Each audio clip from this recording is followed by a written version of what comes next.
আজকে আপনাদের সঙ্গে শেয়ার করব দই পটল। একদম সম্পূর্ণ নিরামিষ এই রান্না দই পটল, অনেকে মশলা পটলও বলে থাকে। আর আজকের এই রেসিপি আপনাদের সঙ্গে শেয়ার করব। আমি এখানে পটল নিয়েছি। এই পটলটা দেখুন, কিছু খোসা রয়ে গেছে এবং কিছু খোসা আমি ছাড়িয়ে নিয়েছি। আর এই পটলের এই সাইডে চিড়ে দিয়েছি যাতে মশলাটা ঢোকে, আর এর অপোজিট সাইডে আমি এরকমভাবে চিড়ে দিয়েছি। এইভাবে পটলটা কাটতে হবে, একদম গোটা গোটা পটল এরকমভাবে খোসা ছাড়ানো থাকবে এবং কিছু খোসা ছাড়ানো রয়েছে, কিছু খোসা ছাড়ানো নেই। আর দুপাশে চিড়ে দেবেন, একটা পাশ চিরবেন, এর অপোজিট দিক দিয়ে আর একটা চিড়ে দেবেন যাতে মশলাটা ঢোকে।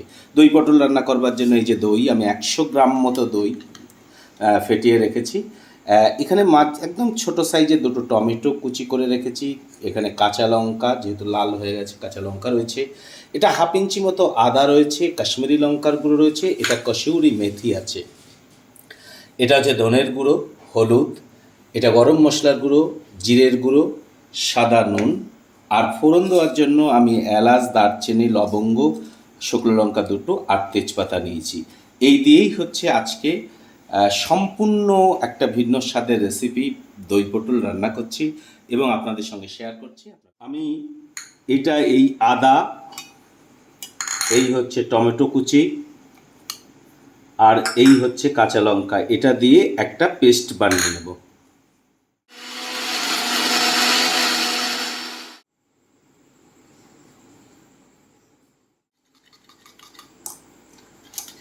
এটা টক দই। এই টক দইটা এরকম ভালো করে ফেটিয়ে এর মধ্যে আমি এই যে ছোট্ট চামচের 1 চামচ হচ্ছে কি দেবো, এটা হচ্ছে জিরের গুঁড়ো দিচ্ছি। এটা হচ্ছে 1 চামচ দিচ্ছি, হচ্ছে ছোটো চামচের 1 চামচ, এটা ধনের গুঁড়ো। আর একটুখানি দেব হচ্ছে হলুদ।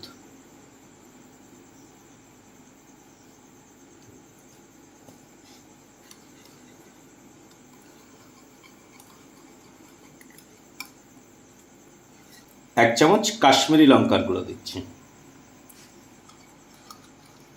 আর এই টক দই কিন্তু আমি যখন এটা ফেটিয়ে নিয়েছি, এর মধ্যে কোনো কিন্তু জল ব্যবহার করিনি। আপনারা জল ব্যবহার করতেও পারেন, আমি জল ব্যবহার করিনি। আমি শেষে এর মধ্যে একটু জল দিয়ে মশলাটা যখন রান্না হবে তখন একটু জল দিয়ে দেবো।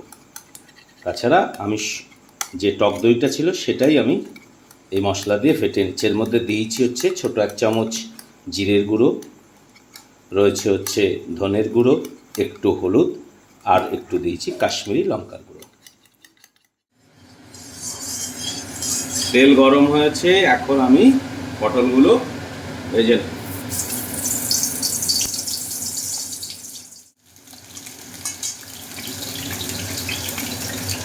এর মধ্যে আমি এবার একটু নুন দিয়ে,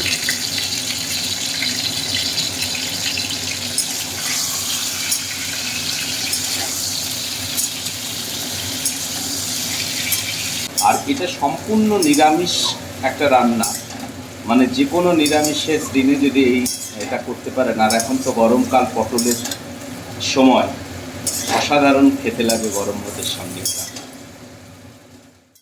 হয়ে গেছে আমার। আর সবসময় মনে রাখবেন, পটল যখন ভাজবেন তখন লো টু মিডিয়াম আঁচে ভাজবেন। এবার পটল ভাজা আমার রেডি, আমি এবার তুলে নেব।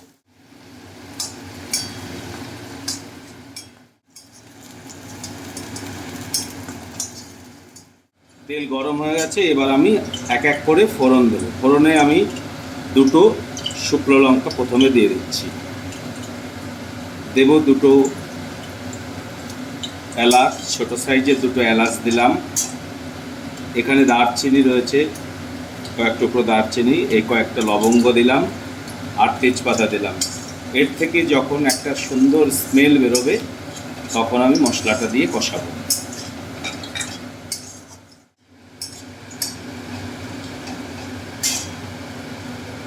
এবার আমি এই পেস্টটা দিয়ে দিচ্ছি। এর মধ্যে দুটো ছোটো সাইজের টমেটো, হাফ ইঞ্চি আদা, আর কয়েকটা কাঁচা লঙ্কার পেস্ট।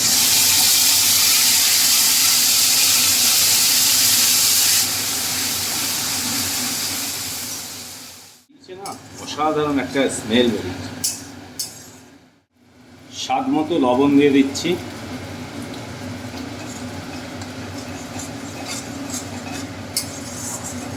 এটা থেকে যখন কাঁচা গন্ধ চলে যাবে, একটু কষানো হবে, তখন আমি দইয়ের সঙ্গে যে মশলাটা রেডি করে রেখেছি সেটা দেবো, টক দইয়ের সঙ্গে।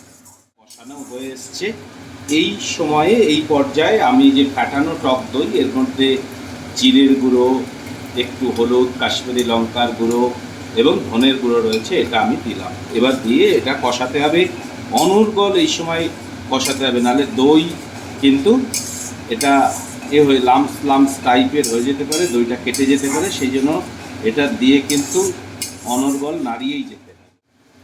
এখন আমি একটুখানি কাসুরি মেথি, অল্প সামান্য একটা ফ্লেভার আসার জন্য আমি এটা দিয়ে দেব। এবার আমি পটলগুলো এর মধ্যে দিয়ে একটু কষিয়ে দেব।